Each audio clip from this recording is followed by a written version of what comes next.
আচ্ছা, রাতে এখন 1:30টার বেশি। তারপর এত মানুষকে আমি পাচ্ছি কথা বলার জন্য,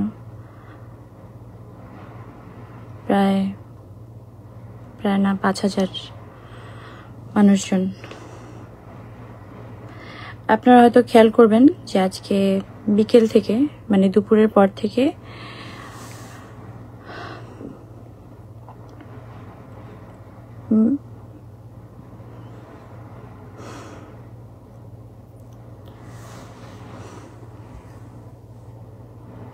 আমি কিভাবে স্টার্ট করবো বুঝতে পারছি না, সরি। যে খুব হেডিং দেখছিলেন যে গৃহকর্মীকে মারধর, শব্দ করে দরজাটা চাপে দাও। মারধরের অভিযোগ নিয়ে একজন থানায় আসলে আমার নামে অভিযোগ করেছেন, যিনি কিনা দাবি করেছেন যে উনি আমার বাসার গৃহকর্মী।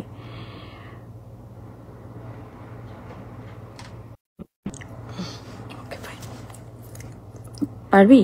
সম্ভব? 1 সেকেন্ড আমাকে টাইম দেবেন। আমি এত নাদান কেন? কি করতে হবে বল? Flight mode, do not disturb. আচ্ছা, যেটা বলছিলাম যে বিকেলের পর থেকে আমি অনেক হ্যারাস হয়েছি। শুধু ফোন কল না, নানা রকম ভাবে যে আমি আমার গৃহকর্মীকে ফিজিক্যালি হার্ট করেছি। সামহাও তাকে আমি থাপ্পড়ই তো নাকি অন্য কিছু বলছে। তো উনি আমার নামে একটা সাধারণ ডায়েরি করেছে ভাটরা থানায়, যেহেতু আমি বসুন্ধরাতে থাকি। আমার আর কোনো প্রাইভেসি থাকলো না যে আমি কোথায় থাকি, কিভাবে থাকি না থাকি, যাই হোক। এনিওয়ে, কিন্তু আপনারা আমার বিগত জীবনযাপন দেখলে বুঝবেন যে আমার পুরো ফ্যামিলিটাই হচ্ছে এত মানুষ আমার সাথে এত রাত। I am so blessed.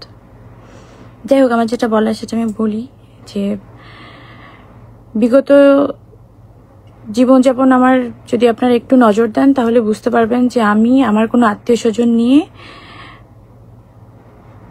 আমার লাইফ লিড না। আমার পুরো, আমি এত চেয়েছি যে ইমোশনাল হব না।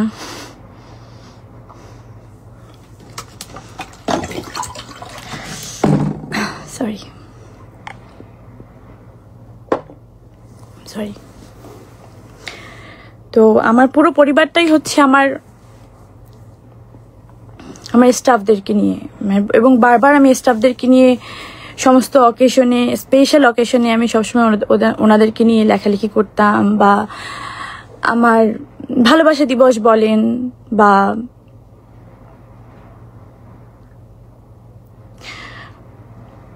মাদার্স ডে, ফাদার্স ডে, যাই বলেন না কেন, আমি কিন্তু ওনাদেরকে নিয়েই লিখতাম, কারণ ওনারাই আমার পরিবার, ওনাদেরকে নিয়েই আমি থাকি। সেখানে একজন আমার গৃহকর্মী, ধরেন 1 মাস, যদি 1 মাস হয়ওনি, সে যদি আমার গৃহকর্মী দাবি করে, ঠিক আছে, তার দিক থেকে করতেই পারে, কিন্তু আমি বলবো সে আমার গৃহকর্মী না। আচ্ছা, এইগুলো তো আসলে অনেক পরে আসবে, আমি তার অভিযোগ, সেটাতে আমি আসলে মতামত দেব অথবা না দেব। যেহেতু একটা কমপ্লেন করা হয়েছে থানার মাধ্যমে, তো সেটা তো আইনি ব্যবস্থা, আইনি প্রক্রিয়ায় চলে গেছে। সেটা তো আইনি প্রক্রিয়ার মাধ্যমেই সমাধান হওয়াটা খুব বেশি, একটুখানি আমরা কি ওয়েট করতে পারতাম না? যারা মিডিয়া কর্মী ছিলাম, তারা যে মেন্টাল টর্চারটা আমাকে আজকে দিল, যেভাবে ফলো করে ওই নিউজটা করা হলো, যেভাবে প্রত্যেকটা তার ইন্টারভিউ করা হলো, তার মানে কি এটা আমরা কি প্রিভিলেজ দিচ্ছি না আমরা মিডিয়া কর্মী হয়ে, যে কেউ যার বিরুদ্ধে যেভাবে সাধারণ জিডি করলেই সাথে সাথে এটা জাস্টিফাই হয়ে যাবে? আপনারা কথা বললে আসলে কিন্তু এটা জাস্টিফাই হয়ে যায়। আপনারা যেভাবে কথা বলেন, মানে যেভাবে কথা বলেছেন আজকে সারা দিন, ইভেন আমি এই লাইফটাতে কখনোই এভাবে হয়তো আসতাম না। আমি যদি দেখাই, আপনারা যদি একটু সার্চ করেন, প্রথম আলোর মতো, আমি নামই নেই, প্রথম আলোর মতো একটা স্টাবলিশড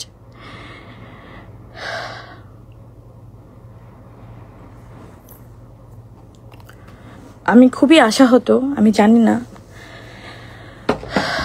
আপনারা একটু সার্চ করে দেখবেন যারা এই লাইভটা দেখছেন বা পরবর্তীতে দেখবেন, তারা কিভাবে রাত 12টার সময় বা 12টা বাজার একটু আগে তারা একটা নিউজ করে, এবং দেশ টিভির মতো একটা এত বড় প্রমিনেন্ট একটা নিউজ চ্যানেল, তারা ওই মেয়ের ভয়েস সহকারে একটা নিউজ করে এবং সেটা পুরো বাংলাদেশ দেখে। এবং আপনারা সবাই আমাকে চেনেন, তাতে কতটুকু আমি ছোট হয়েছি বা বড় হয়েছি তা না। আমি যদি অন্যায় করি ডেফিনেটলি আমার শাস্তি পাওয়া উচিত, আমি পাবো, আমি শাস্তি পাওয়ার ওই জায়গাটা রাখি। কিন্তু একটা সাধারণ ডায়েরি থেকে কিভাবে আপনি একটা অভিযোগ করতেই পারেন, যে কেউ একটা অভিযোগ করতেই পারে, সেটা প্রমাণিত হওয়ার আগে আপনি কাউকে দোষী সাব্যস্ত করতে পারেন। কিন্তু যেভাবে আজকে পুরো মিডিয়া আমাকে দোষী সাব্যস্ত করে আমার দিকে আঙুল তুলে যেভাবে নিউজ করেছে, আপনারা একটু যদি খেয়াল করেন, আমি একটু আগে আমার বড় ছেলেকে ঘুম পাড়াচ্ছিলাম, এই জাস্ট দেখেন,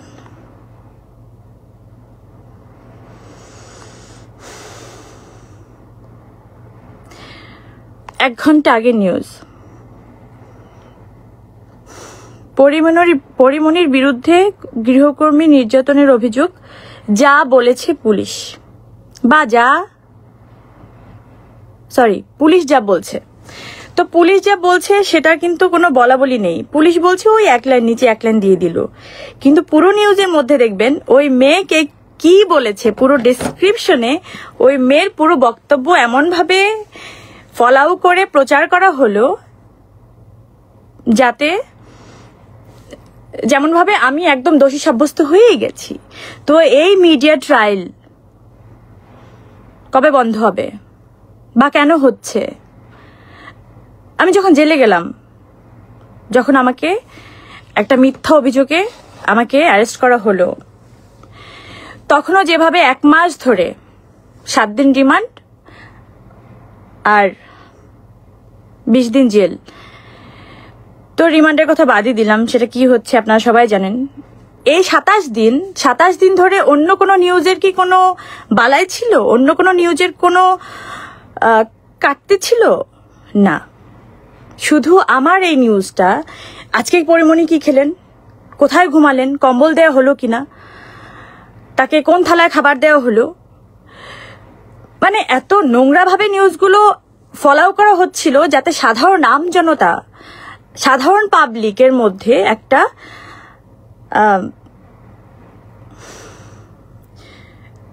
ইন্টারেস্ট ফিল হয় যে আচ্ছা কি করছে একটু দেখি, এটা নাটকীয় ব্যাপার। তো এটা আসলে তো ধরেন এটা তো আমার লাইফ, নিজের লাইফ, তো একটা লাইফ তো আসলে নাটক হতে পারে না, একটা সিনেমা হতে পারে না, একটা রিলের জীবনযাপন হতে পারে না। তো আমি তো 10টা মানুষের মতো একটা মানুষ। তো যেটা আইনি প্রক্রিয়ায় উনি এখনো, কিন্তু আমি এই এতক্ষণ ধরে লাইভ করলাম, এখন অব্দি কিন্তু কোনো অভিযোগের বিরুদ্ধে কোনো কথা বলিনি যে এটা উনি রং বলেছেন, এটা রাইট বলেছেন, আমি কিন্তু কিচ্ছুই বলিনি, এখন অব্দি বলিনি। কারণ আমি আইনের উপরে আস্থাটা রাখতে চাই বা আস্থা রেখে এসেছি বা এখনো পাচ্ছি। প্রথম আলো যে নিউজটা করেছে, আমি যদি একটু ক্লিক করি, তার মধ্যেই দেখেন, আপনারা একটু নিজেরাই দেখে নিয়েন, আমি লাইভে এত সময় নিব না হয়তো।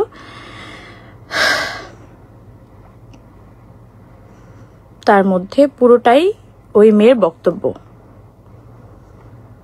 ও তার মধ্যে আমার প্রেমের স্টোরিও দেয়া আছে, ক্লিক করলে দেখতে পারবেন। মানে যাই হোক, আমি আর 2 মিনিটের মধ্যে খুব সুন্দর একটা তথ্য আপনাদেরকে দিয়ে আমি এখান থেকে চলে যাব, পরে আপনারা মিলিয়ে নিয়েন জিনিসগুলো যা হয়। কিন্তু আমি যেই সাফারটা করেছি আজকে সারাদিন, সেটা আসলেই কারোর সাথে হওয়া কাম্য কিনা আপনাদের কাছে প্রশ্ন রইল আমার। আমি পুরো মিডিয়াকে হয়তো একটা মিডিয়া করেছে, 4টা মিডিয়া করেনি, কিন্তু এমন একটা মিডিয়া করেছে যে আরো 10টা মিডিয়া এটা প্রশ্নবিদ্ধ হচ্ছে, কারণ তারা প্রমিনেন্ট, তারা এস্টাবলিশড। তো যারা অনেক এস্টাবলিশড বড়, তাদের একটু ভেবেচিন্তে কাজ করতে হয়। যেহেতু তারা করেননি, এত রাতেও আমার আসলে এসব নিয়ে কথা বলতে হচ্ছে।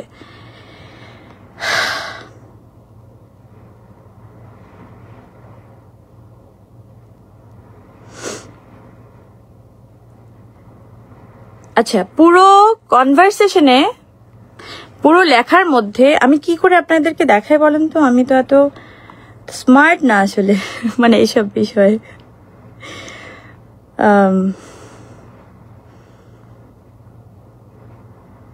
আমাকে নাকি, আচ্ছা, লাস্ট অভিযোগ হচ্ছে, অভিযোগের বিষয়ে মন্তব্য জানার জন্য মুঠোফোনে নম্বর ও হোয়াটসঅ্যাপে বেশ কয়েকবার কল করা হয়, পাঠানো হয় খুদে বার্তা, কোনো সাড়া পাওয়া যায়নি।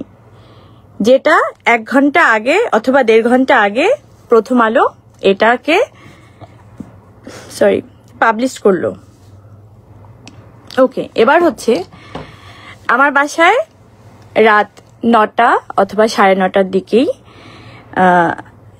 আমি যেই থানার আন্ডারে থাকি ওই থানার পুলিশ যারা কর্মরত আছেন তারা কিন্তু সবাই আমার বাসায় এসেছেন, মানে যাদের এই দায়িত্বটা ছিল, এবং তারা তাদের দায়িত্বটা পালন করেছেন। সবাইকে জিজ্ঞাসাবাদ, আমাকে জিজ্ঞাসাবাদ খুব সুন্দর করেই তারা করেছেন। তো আপনি কিভাবে এরকম একটা বড় পত্রিকা, আপনি কিভাবে নিউজ করেন?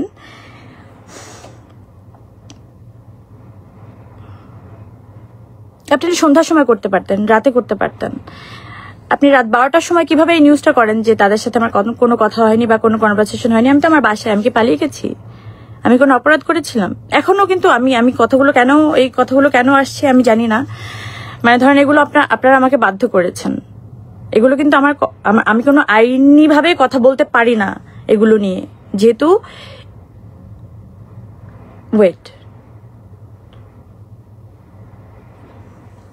আচ্ছা, আপনারা এত মিডিয়া কিভাবে জানেন যে একটা সাধারণ ডায়েরি হলো? আপনাদের মনে হয় না যে এটার মধ্যে অন্য কোনো ষড়যন্ত্র থাকতে পারে?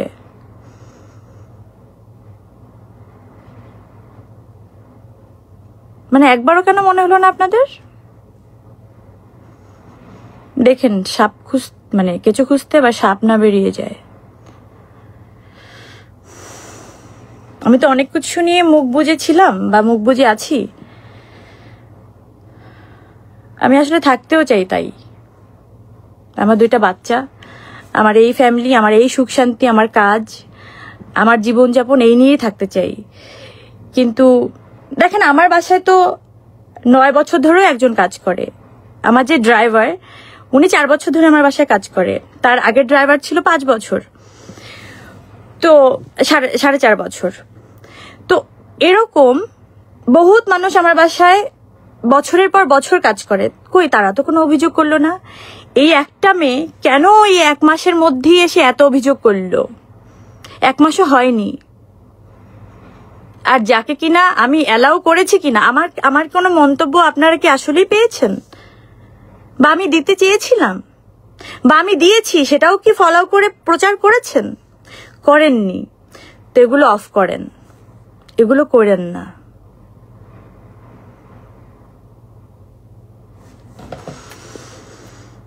আপনাদের সুন্দর একটা জিনিস শোনাই।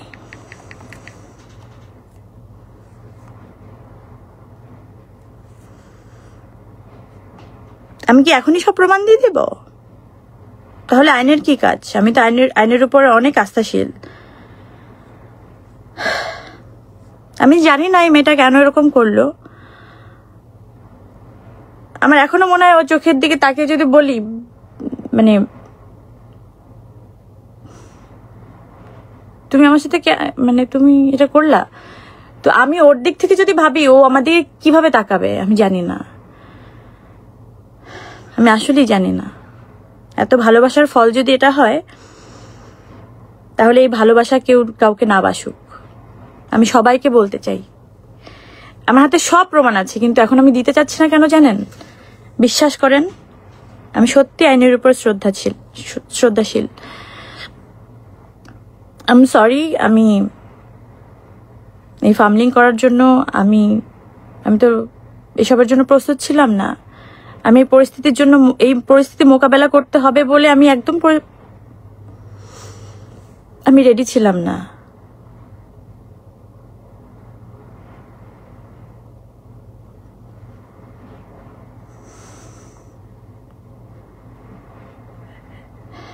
এত মিডিয়া ট্রায়াল বন্ধ করে দেন।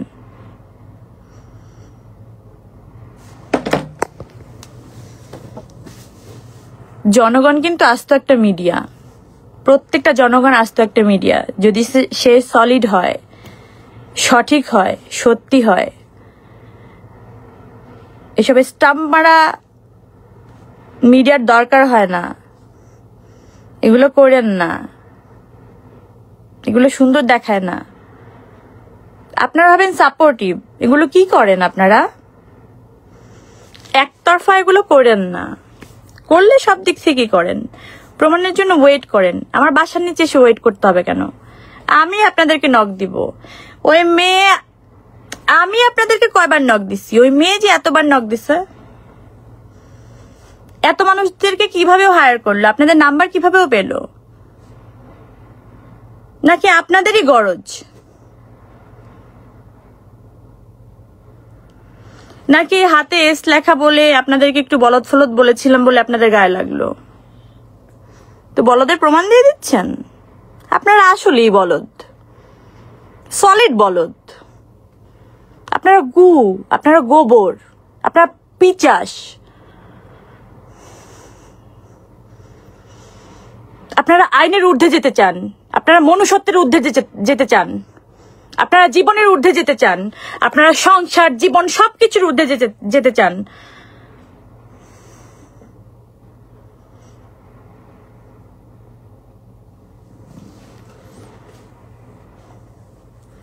হিসাব কিন্তু একদিন দিতে হবে আপনাদের। হ্যাঁ, মিলাই নিয়েন ভাই, বাইচা থাকতে মিলাই নিয়েন।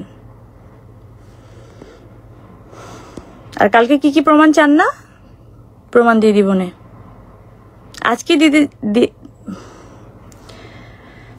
না আজকে দিব না, আজকে সম্ভব না, পসিবল না।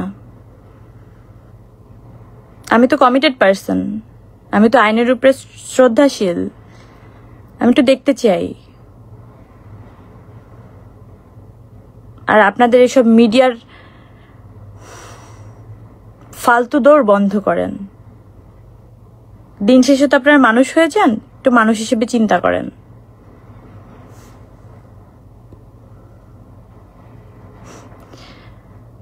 আমার পুরো পরিবারটাই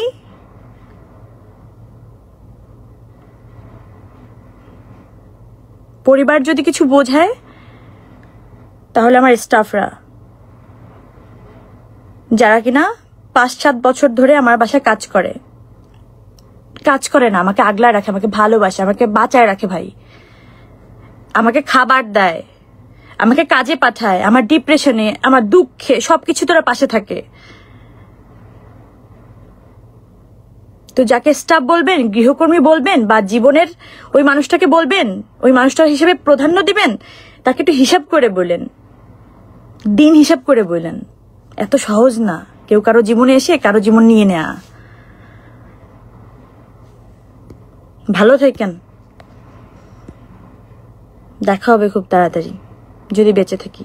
আর বেঁচে থাকতে হবে। দোয়া করেন আমার জন্য। Thank you so much.